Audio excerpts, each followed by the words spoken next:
আসসালামু আলাইকুম। হ্যালো সবাইকে। আমরা মোটামুটি সবাই জানি যে আগামী ১২ই ফেব্রুয়ারি হচ্ছে বাংলাদেশে ত্রয়োদশ জাতীয় সংসদ নির্বাচন। তো সেই সংসদ নির্বাচনকে কেন্দ্র করে আ ইলেকশন কমিশন গত ২২শে জানুয়ারি থেকে রাজনৈতিক দলগুলোকে তার নির্বাচনী প্রচারণার জন্য অনুমতি দেয় এবং তাদেরকে বেশ কিছু বিধিমালাও ধরিয়ে দেওয়া হয় যে তারা কি কি ফলো করতে পারবে আর হচ্ছে কি কি বিধিনিষেধ রয়েছে প্রচারণার ক্ষেত্রে। এখন প্রচারণার ক্ষেত্রে আমাদের প্রধান উদ্দেশ্যই থাকে যে তারা কিভাবে ভোটারদেরকে ভোট দেওয়ার জন্য তাদের দলের প্রতি আকৃষ্ট করতে পারে।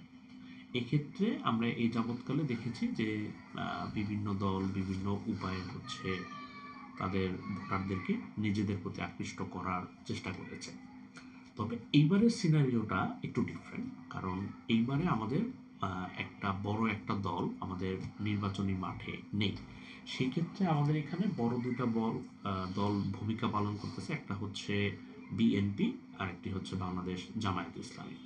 সুতরাং তারা তাদের ভোটারদেরকে আকৃষ্ট করার জন্য কিভাবে কি করছে সেই জিনিসটা আমরা আজকে একটা তুলনা করার চেষ্টা করব, যে তারা কে কে প্রতিশ্রুতি দিচ্ছে, কোন কথাগুলো তাদের ভোটারদেরকে তাদের প্রতি আকৃষ্ট করছে সেই জিনিসগুলো আমরা একটা তুলনামূলক চিত্র দেখার চেষ্টা করব। আমরা প্রথম যেটা নিয়ে কথা বলবো সেটা হচ্ছে সভা সমাবেশ। এটা খুবই কনভেনশনাল একটা ওয়ে ভোটারদেরকে হচ্ছে জানানো তাদের নির্বাচনী প্ল্যান সম্পর্কে, তারা ক্ষমতায় আসলে কি করবে না করবে এই জিনিসটা। এটা খুবই জনপ্রিয়। আমরা ইতিমধ্যে জেনেছি যে বিএনপি তাদের জনসভা শুরু করেছে মোটামুটি সিলেট থেকে। আর এছাড়া জামায়াত হচ্ছে তাদের প্রচারণী মোটামুটি হচ্ছে আহ, অন্য একটি এরিয়া থেকে শুরু করেছে। সুতরাং সমাবেশ খুবই কমন একটি ওয়ে এবং এতে বেশ জনসমাগম হয়, মানুষ বেশ উচ্ছ্বসিত হয় তার কাছের নেতাকে দেখতে পেয়ে। দ্বিতীয় একটা পয়েন্ট হচ্ছে কিছু পয়েন্ট হচ্ছে বেশ ইকুইভ্যালেন্ট, কিন্তু দুই দল থেকে এসেছে। যেমন বিএনপির পক্ষ থেকে এসেছে ফ্যামিলি কার্ড বলে একটা ব্যাপার। আমরা যে বিএনপিরে ভোট দিমু, কিন্তু বিএনপি আমাকে কি দিব? আপা অনেক কিছু দিবে। এটা কি? Family card. এর উল্টো সাইডে জামায়াত ইসলামী তার ইকুইভ্যালেন্টে বলেছে যে তারা ফ্যামিলি কার্ড দেবে না, যেহেতু family card mostly BNP offer করছে গৃহিণীদেরকে, যে সকল দুস্থ পরিবারে গৃহিণী রয়েছে তাদেরকে।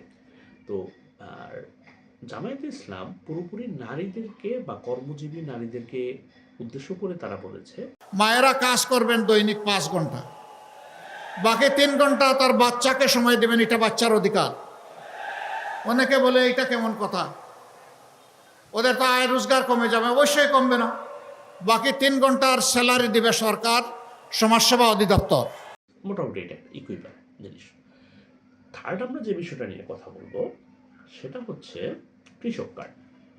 বিএনপি বলছে কৃষক কার্ড দিবে, কৃষক কার্ড দিয়ে তাকে সার দেওয়া, বিনা সুদে লোন দেওয়া এই সকল ব্যবস্থাপনা করবে।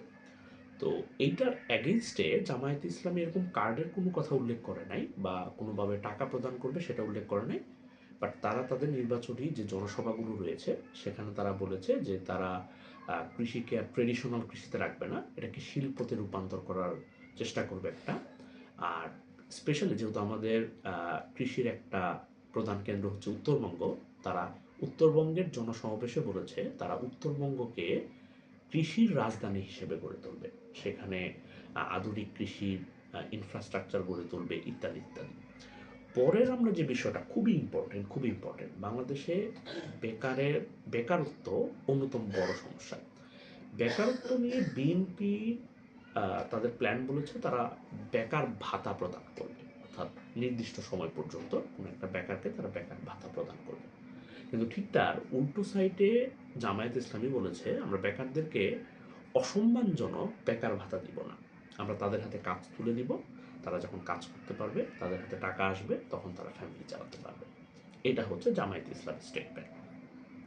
পরবর্তী একটা স্টেটমেন্ট হচ্ছে ইমাম বা মুয়াজ্জিনদেরকে হচ্ছে সরকারি কাঠামোগত ভিতরে নিয়ে এসে তাদেরকে বেতন প্রদান করা বা ভাতা প্রদান করা, যেহেতু তারাও আমাদের সমাজের একটা গুরুত্বপূর্ণ অংশ। এই কথা দিয়েছে বিএনপি, কিন্তু ইমাম বা মুয়াজ্জিনদেরকে নিয়ে আলাদা করে জামায়াত ইসলামী তেমন কিছু বলেনি। আমরা পরবর্তী যে জিনিসটা আসবো সেটা হচ্ছে যখন নির্বাচনী প্রচারণা এই দিকগুলোতে শুরু হয়, ঠিক তার আগামী মুহূর্তে তারেক রহমান বেশ দুই একটা ইয়াং পিপলদের সাথে একটা কনভারসেশনের আয়োজন দেখা গিয়েছে। উনি এটা ঢাকাতেও করেছে এবং দ্বিতীয়টি করেছে চিটগংয়ে। সেম কাজ আহ, জামায়াত ইসলামের আমির উনিও করেছে, যে ইয়াংদের সাথে হচ্ছে ইয়াংদের প্রশ্নের উত্তর দেওয়া, কিউএন একটা সেশন করা। তো এটা বেশ একটা লুক্রেটিভ একটা ব্যাপার, যে ইয়াং ভোটারদেরকে নিজেদের দলের প্রতি আকৃষ্ট করা, তাদের প্রশ্নগুলোর উত্তর দেওয়া, তারা কেমন নতুন রাজনীতি চায়, তারা কেমন সরকার চায়। তো এই জিনিসগুলো আমার কাছে মনে হয় যে দুটি দলের জন্যই বেশ ইম্পর্টেন্ট মনে হয়েছে।